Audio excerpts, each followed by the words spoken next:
देविन्द्रियत्थाय मनस्य अत्था दुःखस्य हेतुः मनुयस्य रागिणो ते चैव थोवंपि कया इ दुःखं न वीयरागस्य करन्ति किंचित्। हमारी दुनिया में दुख है और इसे देखा जा सकता है। कितने कितने प्राणी कष्टानुभूति कर रहे हैं।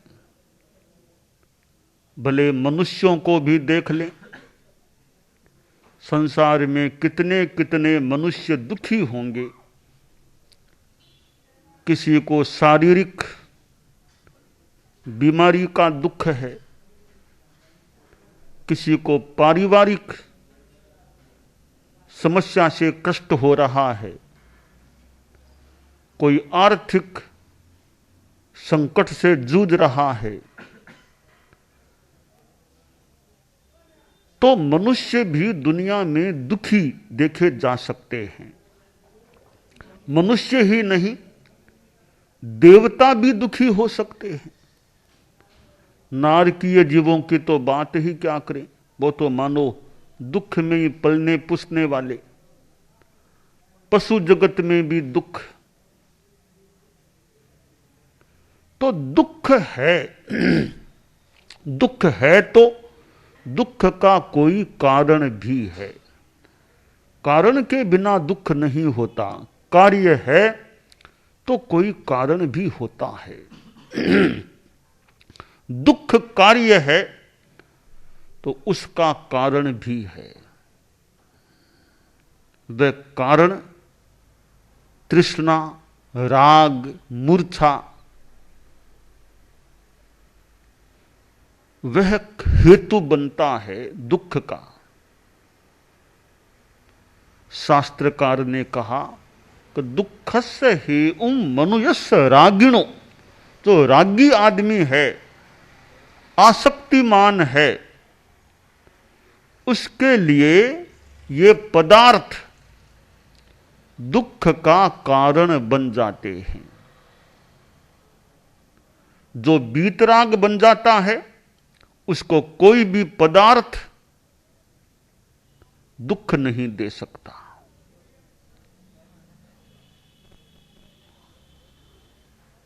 पदार्थों के प्रति आसक्ति है और वह पदार्थ बिछुड़ जाए, नहीं मिले, आदमी को दुख हो जाता है। पदार्थ है, व्यक्ति है। एक आदमी का एक दूसरे आदमी से बहुत राग है, मोह है, आसक्ति है, और कोई कर्म के योग से किसी कारण से उस आदमी का आकस्मिक देहावसान हो जाए तो उस रागी आदमी को कितना कष्ट होगा कि वो चला गया। कितना दुख होता है। क्यों? कि राग है, मोह है, तब दुख हो रहा है। राग न हो तो दुख क्यों हो? दुनिया में एक दिन में कितने लोग मरते होंगे, कोई दुर्घटना में और किसी कारण से कितने लोग मर जाते हैं, पर किनको दुख होता होगा? कितने मरते होंगे, हमको रोज कब दुख होता होगा कि वो मर गए, वो मर गए। क्योंकि हमारा कोई राग इतना नहीं है, मोह नहीं, तो दुख भी खास कुछ नहीं होता। हमारा कोई निकट का आदमी हो, प्रिय हो, स्वजन हो, वो कोई दुर्घटना में चला जाए तो उसकी बात को सुनकर के, जान करके हमारे मन में कष्टानुभूति हो सकती है कि वो आदमी चला गया। तो शास्त्रकार ने कहा कि दुःखस्य हेतुः मनुयस्य रागिणो, जो रागी आदमी है उसके लिए ये पदार्थ दुख के कारण बन सकते हैं। हम जिसको नहीं चाहते वो व्यक्ति आ जाए, वो चीज मिल जाए जो जिसको नहीं चाहते, तो भी मन में दुख कि मैं नहीं चाहता, वो मुझे मिल गया। तो दुख है, दुख का कारण भी है तो दुख निरोध भी है, दुख का विनाश भी होता है, और दुख निरोध का, दुख मुक्ति का भी कोई कारण है। मैं दुख है, दुख का कारण है, दुख का निरोध है, दुख निरोध का भी हेतु है, कारण है, ये चार चीजें हैं। इनको नव तत्व के संदर्भ में कुछ बताना चाहूंगा। नव तत्वों में जीव, अजीव, पुण्य, पाप, आश्रव, संबर, निर्जरा, बंध, मोक्ष, ये नव तत्व हैं। शास्त्र में कहा गया, जीवा जीवाय बंधो ये पुण्यम पावा सबोतः संबरो निज्जरा मुखो संते ए तहिया न गया। तो इन नव तत्वों में पाप है, पाप नाम का तत्व भी है। और पाप का कारण क्या है? आश्रव है। पुण्य का कारण भी आश्रव है और पाप का कारण भी आश्रव, यानी पुण्य पाप के योग से हमारी आत्मा संसार में टिकी हुई है। तो पुण्य पाप है, पुण्य पाप का कारण है आश्रव, दुख का कारण है आश्रव। और दुख निरोध यानी मोक्ष, मोक्ष भी, मोक्ष क्या? दुखों से पूर्णतया मुक्ति, कर्मों से पूर्णतया मुक्ति मोक्ष है। तो मोक्ष है तो उसके कारण है संबर निर्जरा, ये उसके कारण है। तो दुख है यानी पुण्य पाप है, दुख का कारण है यानी आश्रव है, दुख निरोध है यानी मोक्ष भी होता है, दुख निरोध का भी कारण है यानी संबर निर्जरा भी है। तो दुख का विनाश विमोचन करने के लिए संबर निर्जरा की साधना अपेक्षित होती है। साधु संबर का साधक होता है। सम्यक्त्व संबर, व्रत संबर एक सामान्य साधु में भी होते हैं। आगे चलें तो अप्रमाद संबर, अकसाय संबर, अयोग संबर। तो संबर की साधना साधु करता है, निर्जरा भी करता है, अर्थात वह मोक्ष के हेतुओं को पाल रहा है। उन हेतुओं से मोक्ष की दिशा में आगे बढ़ने का प्रयत्न हो रहा है। और जो जो साधना बढ़ती है, संबर की साधना पुष्ट होती है, भीतर का आनंद प्राप्त होता है।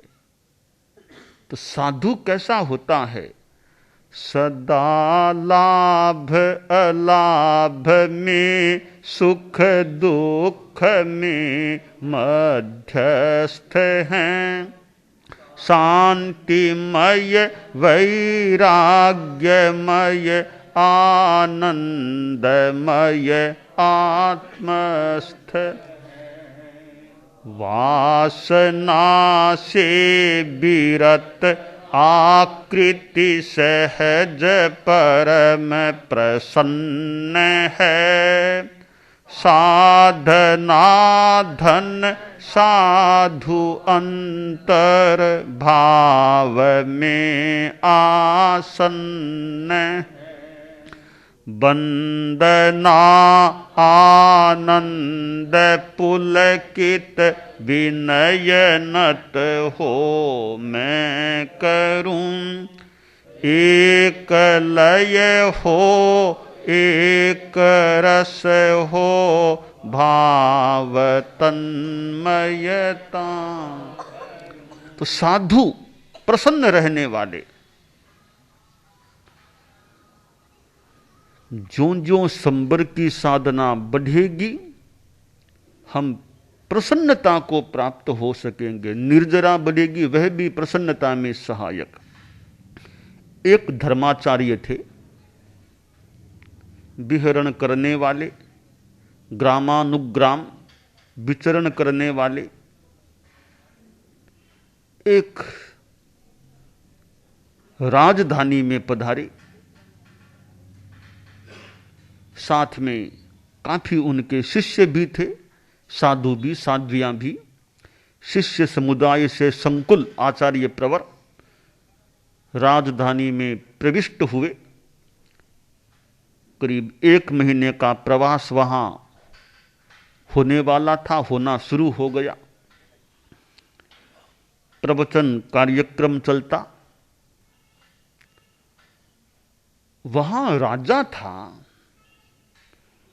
उसने कहा कि आचार्य जी आए हुए हैं तो मैं भी कभी उनके दर्शन करना चाहूंगा, प्रवचन भी सुनना चाहूंगा और समय वे देंगे तो कुछ वार्तालाप भी करना चाहूंगा। मंत्री जी ने आचार्य वर से जानकारी ली कि राजा जी दर्शन करना चाहते हैं और उनकी इच्छा कुछ बात करने की भी है आपसे, तो क्या समय मिल जाएगा?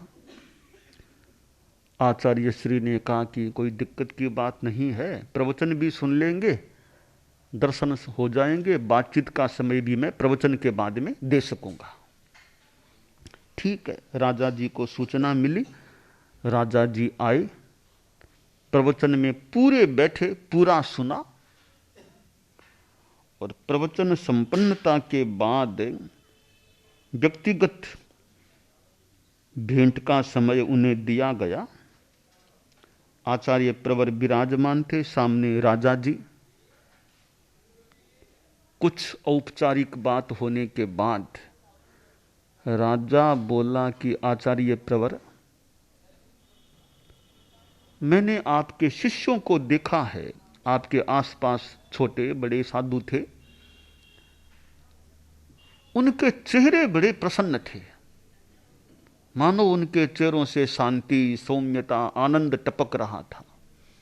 बहुत अच्छा लगा मुझे इतने साधुओं को आपके आसपास देखा। खैर, आपके बारे में तो मैं क्या कहूं, आप तो परम पूज्य हैं, आपके बारे में टिप्पणी करने का भी साहस मेरे में नहीं। मैं आपके साधुओं के बारे में कहना चाहूंगा कि बड़े प्रसन्न हैं आपके साधु।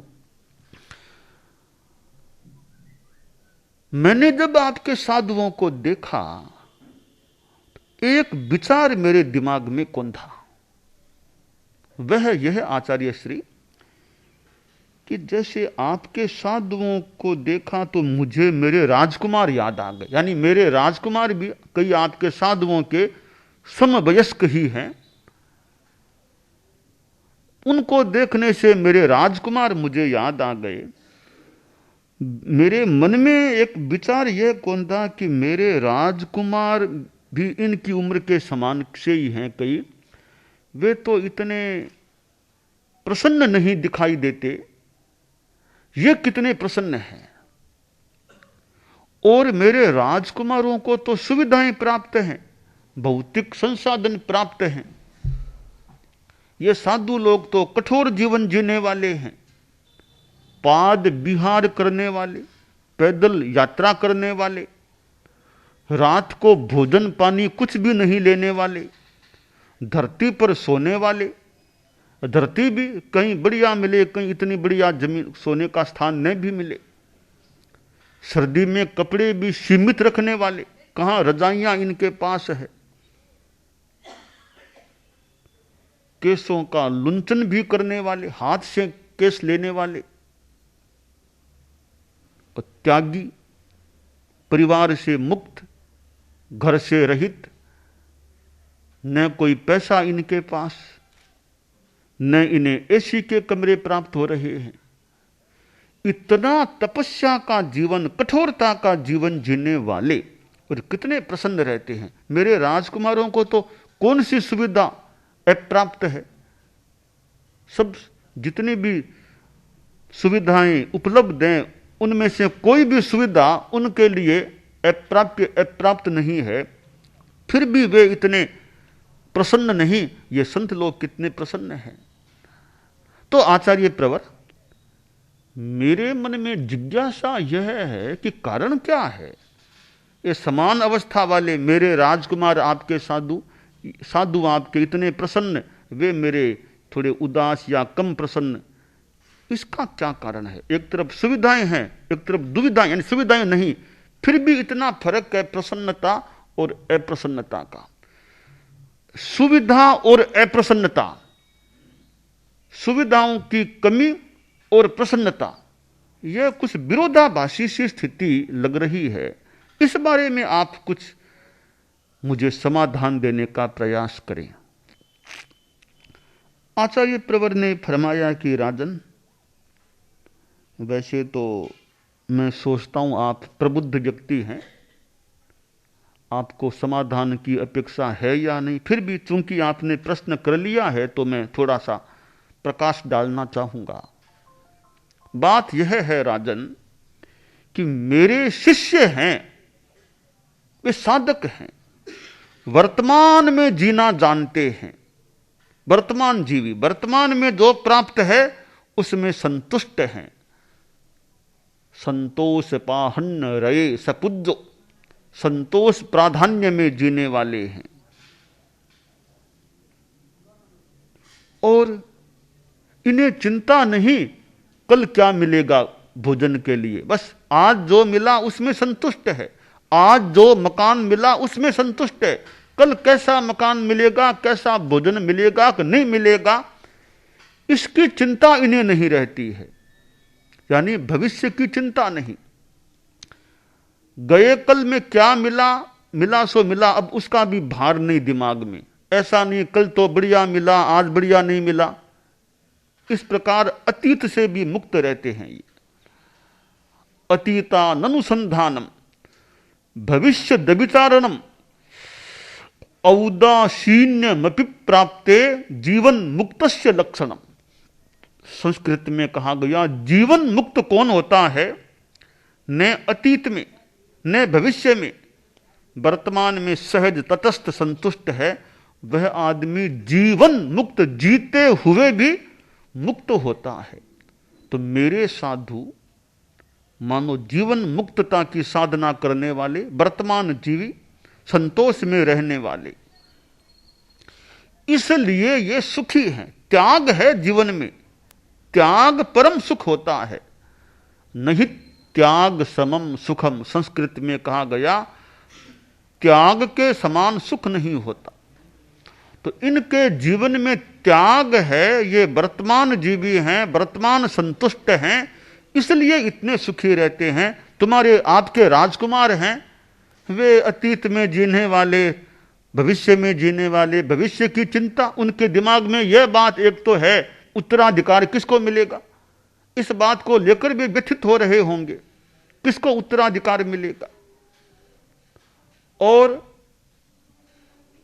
सुविधाएं हैं, और ज्यादा कैसे मिले, और ज्यादा कैसे मिले, वो उनमें लालसा आकांक्षा।